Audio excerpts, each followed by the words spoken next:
5분 미스터리 오터리. 여러분의 할아버지부터 아버지도 그리고 당신까지 한 번쯤 부러워해본 영화 속 슈퍼히어로들의 초능력. 짧고 쉽게 집중해서 딱. 하지만 이제 초능력은 영화 속 얘기가 아니다. 절대 어렵게 하지 마. 눈으로 보고 입으로 따라해. 자, 따라할 준비 됐습니까? Does this mean they're coming? 할 수 있어. 태양계 화성 출신의 찐 화성인이 존재한다? 지구를 구하러 온 화성 소년, 러시아의 보리스카.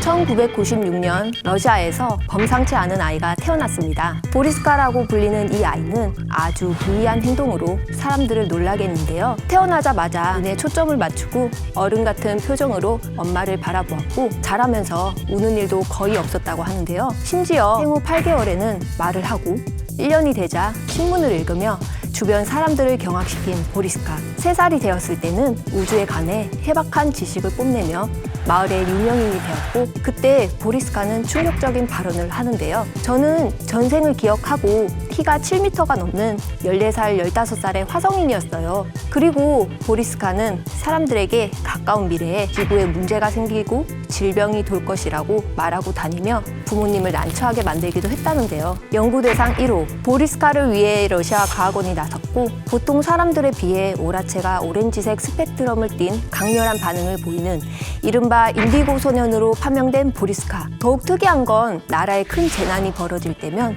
몸이 아파오거나 기분이 나빠진다고 하는 건데요. 2000년 쿠르스크 핵 잠수함이 침몰했을 때는 온몸이 쑤시는 증상을, 2004년 러시아 역사상 최악의 인질극인 베슬란 초등학교 인질 사건 때는 몸이 아파서 학교를 가지 못할 정도였다고 하네요. 그리고 보리스카는 지구에 대한 예언까지 하고 마는데요. 2009년에 지구의 한 대륙에서 첫 번째 재난이 일어날 것이다. 일각에서는 이 예언이 2008년 중국 수촨성 대지진이었다고 주장했었다고 합니다. 그리고 2013년 한 차례 대재앙이 일어난 후 지구인들 대부분이 물로 인한 재난으로 사망할 것이라고 예언한 보리스카. 하지만 다행히도 2014년의 예언은 빗나간 것 같은데요. 그래도 자신이 화성인이라는 주장을 뒷받침할 근거로 굉장한 정보를 지니고 있었던 보리스카. 직접 화성에 가보지 않은 이상 그 진실은 아무도 알 수 없겠죠? 초능력 열풍을 일으킨 유리겔라. 이후 유리겔라를 따라하는 사람이 넘쳐났고 우리나라에도 유리겔라 퀴즈가 있었다. 국가가 인정했던 초능력 소년, 한국의 김성한. 초능력을 자유자재로 구사한다며 대한민국을 발칵 뒤집어 놓았던 소년. 1984년 당시 중학교 1학년이었던 김성한은 그 당시 TV에 출연한 초능력 스타 유리겔라를 보고 연습에 연습을 거듭한 끝에 초능력을 보유하게 되는데요. 동전 사라지기, 쇠 젓가락 구부리기, 병아리 부화시키기 등 사람들 앞에서 도저히 눈으로 보고도 믿기지 않는 초능력을 구사한 김성한. 하지만 그의 어린 시절은 너무나 평범했다고 합니다. 논두렁이나 길가에 떨어진 돌멩이, 쇠붙이, 나뭇가지 등을 예사롭지 않게 관찰했으며 고장난 가전제품을 고치는 뛰어난 손재주가 있던 건데요. 김성한이 더욱 주목받은 이유는 그 당시 미국과 구소련에서 초능력자를 이용해 연구를 진행했고 한국도 초능력의 세계를 외면할 수 없었기 때문인데요. 실제로 김성한은 한국의 정보기관으로부터 대북 공안 업무의 능력을 사용해 줄 것을 제안받기도 했었지만 부모님의 반대로 무산되었고 그렇게 그는 사람들의 관심에서 멀어져 갔습니다. 그로부터 10년 뒤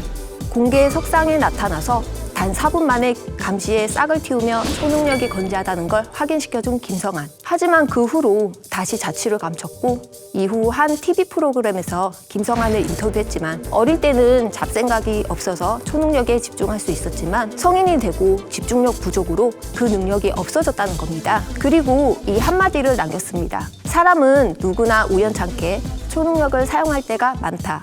본인들이 모르는 것일 뿐. 눈을 뜨면 또 다른 내가 되어 다시 태어난다? 몇 번을 다시 태어나도 절대 전생을 잊지 않는 특별한 능력. 여러분은 믿어지세요? 환생소년 티베트의 린포체. 어린 소년이 티베트의 최고 권위자가 된다는 사실. 놀랍지 않으신가요? 티베트 불교에서는 고승의 환생자를 림포체라고 하는데 전생의 림포체가 태어났다고 여겨지는 어린아이를 찾아 추대하고 존경하는 겁니다. 어린 림포체를 찾아내는 방식도 꽤 까다롭습니다. 전통적인 방식을 통해서 전생의 림포체가 쓰던 물건들을 골라내야 환생자로 인정받는 건데요. 그러나 전생의 능력만 믿고 림포체로 떠받들진 않는다는 사실. 철저한 교육과 수행이 뒤따르고 이를 통해 불교의 고승으로 양성한다는 겁니다. 하지만 최근 티베트의 불교의 지도자인 달라이라마가 이러한 환생 제도에 대해서 종지부를 선언해 화제가 되었는데요. 사욕을 위해 환생 제도를 사용하는 사람이 있다. 민주주의 사회에서 봉건제와 관련된 환생 제도는 이제 끝내야 된다. 그리고 2년 전 서울에서는 어린 림포체가 사기극을 벌이는 해프닝까지 벌어지고 만 거죠. 충격과 놀라움을 안겨준 특별한 능력을 지닌 어린 소년들. 하지만 그들의 삶은 과연 행복했을까요? 아니면 불행했을까요? 5분 미스터리 오타